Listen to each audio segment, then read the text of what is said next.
7 minutos de la mañana, estamos en ampliación de noticias con Fernando Carballo. Muy buenos días, Fernando. Buenos días, Raúl. Y vamos a conversar en primer término con la ministra del Ambiente, del Ministerio del Ambiente, Elsa Galarza. Muy buenos días, ministra, gracias por estar con nosotros. Buenos días, Fernando, Raúl.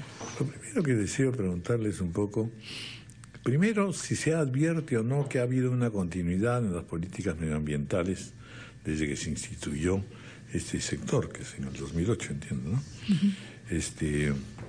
Y si en efecto se encuentran entonces algunas líneas de trabajo que son permanentes y que no necesitan sino, en fin, poder insistir en ellas.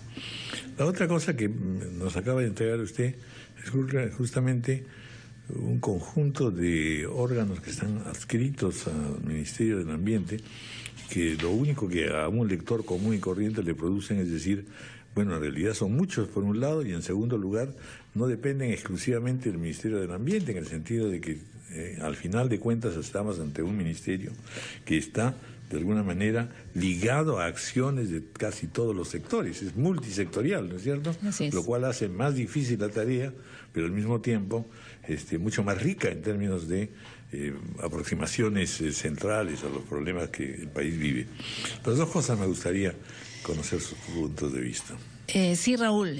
Bueno, muchas gracias por la pregunta porque me permite justamente mencionar que estamos haciendo un trabajo con el sector ambiente, no solamente del Ministerio. Eso significa que con las 7 entidades adscritas, y sin duda los temas en temas ambientales son básicamente los mismos desde que se inició este gobierno, ¿no? Tenemos que trabajar con la biodiversidad, la conservación de los ecosistemas, con la zona marino-costera, con la contaminación ambiental, pero sin duda creo que en esta gestión le estamos imprimiendo un enfoque mucho más relacionado a la implementación de acciones muy concretas. Obviamente, como un ministerio joven, ha pasado por etapas donde se tenía que armar toda la normativa ambiental, todos los sistemas, ¿no es cierto? Pero ahora estamos enfocándonos en el ciudadano, en las acciones de implementación. Y eso justamente tiene que ver con ese trabajo interno que hemos realizado en estos 5 meses de gestión, de trabajar conjuntamente con nuestras entidades adscritas, por ejemplo, el CENAMI, el IGP, el Instituto de Ecosistemas de Montañas y Glaciares y el IAP producen investigación e información útil para la toma de decisiones. Lo que queremos hacer es que esto sea más evidente para el poblador. ¿Sí? Bueno, es lo que le iba a decir, justamente, es decir, que hasta ahí nos estamos moviendo en un terreno de teoría y de, en fin, posiciones que hoy día son universalmente compartidas. Pero lo real y concreto es que tenemos ciudadanos comunes y corrientes que en realidad se encuentran con serios desafíos y a los cuales no se les ha dado la suficiente ilustración sobre lo que se puede hacer conjuntamente, porque solos ellos no lo pueden resolver. El tema ambiental es un tema de responsabilidad de todos, en realidad, de todos y cada uno de nosotros, no solamente de instituciones, no solamente del Estado. En ese sentido, nuestras entidades adscritas tienen un montón de información que le da al ciudadano la posibilidad de voltear a sus autoridades y pedirles acción también, ¿no? Por ejemplo, tenemos todo el trabajo que se realiza en temas de sismos, ¿no? Pero esa información se le da a las entidades, pero necesitan las entidades tomar conciencia de cuáles son las zonas de alto riesgo, y el poblador, si está enterado que vive en una zona de alto riesgo, debería exigir a su municipalidad, a su gobierno regional, que tome acciones concretas de prevención. Entonces queremos que esta sea una vía doble, ¿no es cierto? No solamente de acción del Estado, sino acción de la comunidad. Y por eso hemos decidido que cada 2 meses estas entidades van a salir a los medios a dar los pronósticos de temperaturas, de sequías, de lluvias intensas, de posibles zonas de deslizamientos, de huaicos, de tal manera que la gente esté preparada para eso. Ya lo hacemos a nivel sectorial, ¿no es cierto? Vamos a mejorar aún la información también a los niveles de los sectores que les corresponde, pero necesitamos trabajar también con la población, ¿no? Ese es nuestro reto. Otro aspecto que le toco, que en realidad lo hemos visto de manera manifiesta y ejemplar el día lunes cuando se exhibe esta fotografía de cómo fue la cantidad de gente que asistió a las playas y especialmente a las playas de Chorrillos. y después pues lo que queda al día siguiente, ¿no es cierto? El tema de residuos sólidos tiene que ver y está muy directamente vinculado con la expansión y desarrollo de las ciudades, que normalmente es producto también de improvisación, de instalación momentánea y deficitaria. En fin, de verdad que es una tarea enorme y que al mismo tiempo constituye una posibilidad de desarrollo industrial. Exactamente. El diagnóstico justamente que hicimos al llegar al ministerio fue que en el tema de residuos sólidos estábamos muy atrasados. Tenemos solamente 11 ciudades en el Perú que tienen 22 rellenos sanitarios, pero más allá de eso, toda la basura se genera diariamente y se deposita en botaderos. Estos botaderos normalmente están en zonas cercanas a los ríos, por lo tanto hay una contaminación también del agua, que finalmente es una contaminación del mar. Pero también, Raúl, lo que mencionaba, el ciudadano necesita ser responsable y lo que hemos visto en las imágenes después de Año Nuevo revela que realmente tenemos que trabajar con la población en educación no solamente formal, sino en educación en los espacios públicos. Y ahí nuevamente hay una labor conjunta que tenemos que hacer y ya estamos haciendo con los alcaldes. Ahora, se puede favorecer también pequeñas empresas de reciclaje. Sin duda. Que participe justamente la gente. Es decir, tenemos varias empresas que están trabajando en ese sentido y les va muy bien. Es decir, esta podría ser una habilitación concreta de centros de trabajo en cada una de las zonas. Y justamente el 23 de diciembre, por facultades legislativas, hemos sacado la nueva ley de gestión integral de residuos sólidos. Es la ley más moderna de Latinoamérica. Lo que hace esta ley es permitir justamente lo que acabas de decir, facilitar y hacer los incentivos adecuados para que se pueda generar una industria del reciclado. El día de hoy las empresas que tienen residuos tienen que aplicar toda una serie de cuestiones administrativas. El día de hoy con esta nueva ley van a poder establecer lo que se llama descartes, es decir, lo que es descarte para uno es materia prima para otro. Y por lo tanto se van a poder gestionar todas estas industrias del reciclado, del coprocesamiento, y de tal manera que lo último que queremos es el residuo como tal, que es el que va a ir al relleno sanitario. Por lo tanto, eso nos va a permitir que un relleno sanitario que, por ejemplo, tenía una vida útil de 10 años, con este sistema que permite reuso, y reciclado, la vida útil va a ser mayor. Sin duda, eso no va a resolver el problema porque la brecha es muy grande, como te mencionaba, En el Ministerio estamos llevando a cabo toda una política de promoción justamente de rellenos sanitarios. Se han identificado más o menos que son 250 ciudades que necesitan tener rellenos sanitarios. Esas 250 ciudades abarcan más o menos 86% de los residuos sólidos que se generan. Por lo tanto, la brecha es bastante grande. ¿Quién va a financiar esos 250 rellenos sanitarios que hay que construir? Definitivamente, y la ley lo permite ahora, es que el sector privado también intervenga en la posibilidad de creación y manejo de esta infraestructura.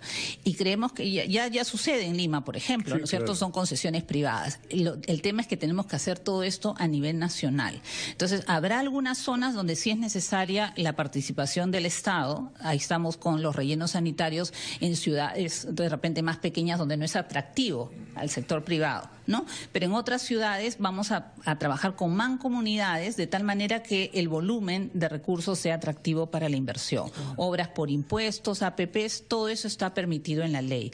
Y una cosa bien importante es que la ley también está permitiendo que las municipalidades puedan tener convenios con instituciones para el cobro de los arbitrios de limpieza. Eso es importante porque muchas municipalidades no tienen el mecanismo, no cobran. Entonces hay un círculo ahí, vicioso de que no pagan y por lo tanto tienen un mal servicio a la población. ¿Y cómo será el sistema de cobro ahora con esta nueva ley? Justamente vamos a reglamentar, pero lo que dice la norma es que puedes hacer convenios para el cobro con instituciones, Entonces eso va a facilitar, digamos, al poblador el poder pagar sus arbitrios. Y yo creo que es importante también concientizar a la población, Es un servicio de limpieza que cuesta, ¿no es cierto? Intervienen camiones, recolectores, plantas de transferencia, compactadoras. Entonces, realmente es un servicio que necesita ser cubierto y, por lo tanto, el poblador tiene que pagar ese servicio que le da la municipalidad, ¿no? Entonces, vamos a entrar a unas campañas muy fuertes este año. Creo que el 2017 va a ser el año en que vamos a ver ese cambio fuerte en materia de residuos sólidos, del manejo integral de un trabajo... Que es central, sobre todo en términos urbanos, ¿no es cierto? Sin duda. Lo segundo que quería plantearle también es algo que yo recuerdo cuando se instituye este ministerio, haber conversado muchas veces con su primer director, el primer ministro, que efectivamente tenía una enorme emoción y entusiasmo frente a la tarea que le esperaba, pero al mismo tiempo énfasis que tienen que ver mucho, en realidad, con historia, con antropología, con costumbres sociales. En otras palabras, ¿cuánto es lo que conoce, cuánto es lo que perdura del conocimiento ecosistémico en las propias poblaciones andinas, fundamentalmente? Como usted sabe bien, no hay nada más ejemplar y hermoso que todo aquello que se realizó, no solo en el periodo prehispánico, sino también en el periodo colonial. Es decir, existía una contingencia, una inteligencia y una preparación para poder enfrentar el tema del trabajo con el clima, ¿no es cierto? Y con las alturas, etcétera. ¿Cuánto de eso se recupera? ¿Cuánto de eso se valida? ¿Cuánto de eso se vuelve a dar a las poblaciones? Es muy importante para todo lo medioambiental saber cuáles son las prácticas consuetudinarias de defensa medioambiental, que siempre se han realizado también. Así es. Mira, Raúl, tu pregunta me permite justamente relevar un trabajo muy interesante que se ha hecho en el Ministerio respecto a las acciones de adaptación y mitigación al cambio climático, por ejemplo, ¿no? En el caso de agua. Se han evaluado distintas tecnologías, ¿no? Y una conclusión de ese estudio fue que las tecnologías tradicionales, ese conocimiento tradicional, es mucho más cercano al poblador que tecnologías modernas, que en algunas zonas no hay recursos para instalarlas, ¿no es cierto? Y que ellos conocen, y ese conocimiento tradicional es el que hay que recuperarlo. Entonces, mucho de ese trabajo en la zona andina, por ejemplo, tiene que ver con cuidado del agua, ¿no? Que es sustancial el día de hoy. Entonces, estamos trabajando todo este sistema de mecanismos de retribución por servicios ecosistémicos, que significa poder los usuarios del agua de la cuenca baja aportar con un dinero para hacer acciones en las cuencas altas, y esas acciones en las cuencas altas no van a ser solamente acciones modernas, sino van a recuperar ese conocimiento tradicional, ¿no? El poder infiltrar agua, por ejemplo, para generar que el agua baje por la cordillera y tú tengas puntos de agua más abajo, es un conocimiento que solamente tienen, ¿no? Los pueblos ancestrales, o cómo conservar los recursos, ¿no? O la utilidad que tiene la biodiversidad, por ejemplo, ¿no? Estamos promoviendo nosotros bionegocios. Ustedes saben que Antonio Braque, el primer ministro, era muy promotor de bionegocios, y creo que ahí vamos a entrar nuevamente a promover los bionegocios, y mucho de las características de nuestra gran biodiversidad está en ese conocimiento que tienen las poblaciones nativas, las comunidades indígenas, y por lo tanto entonces creo que el revalorar este conocimiento va a permitir que demos más valor a nuestros recursos naturales, ¿no? Sin duda. Muy bien. El tiempo nos gana, ministra, y usted tiene una reunión. Sí. Pero va a haber ocasión de seguir conversando, porque efectivamente es uno de los ministerios que, no digo que tenga más desafíos, sino que tiene la posibilidad de tener mucho más creatividad, ¿no es cierto? Y en el fondo es una actividad llena de sabores, de cosas positivas, ¿no es cierto? Exactamente, queremos darle ese vuelco a que la mirada al Ministerio del Ambiente. Todos debiéramos ser ecosistémicos, todos deberíamos ser defensores todos del tenemos una responsabilidad en el tema ambiental, y creo que eso vamos nosotros a impulsar ese trabajo coordinado de todos desde el ciudadano de a pie, pasando por las asociaciones, por las comunidades, por las empresas privadas, por todos en realidad. Tenemos un desafío. Entonces, una vez nos habla sobre los criterios ambientales para las inversiones sostenibles, que es un tema sensible, ¿no? Sin duda, sí. Sí. De hecho, muchas gracias. Y sobre todo porque aquí logramos también una identidad cultural con nosotros mismos. Es ancestral la defensa medioambiental en el poblador peruano, que desgraciadamente, pues por sistemas distintos a sus propias realidades, han venido creando polución. Excelente. Muchas gracias, ministra. Gracias, Elsa Raúl. Galarce, cuente usted, por supuesto, con todo el apoyo para el trabajo importante que está empeñada en realizar. Muchas gracias. 8:22.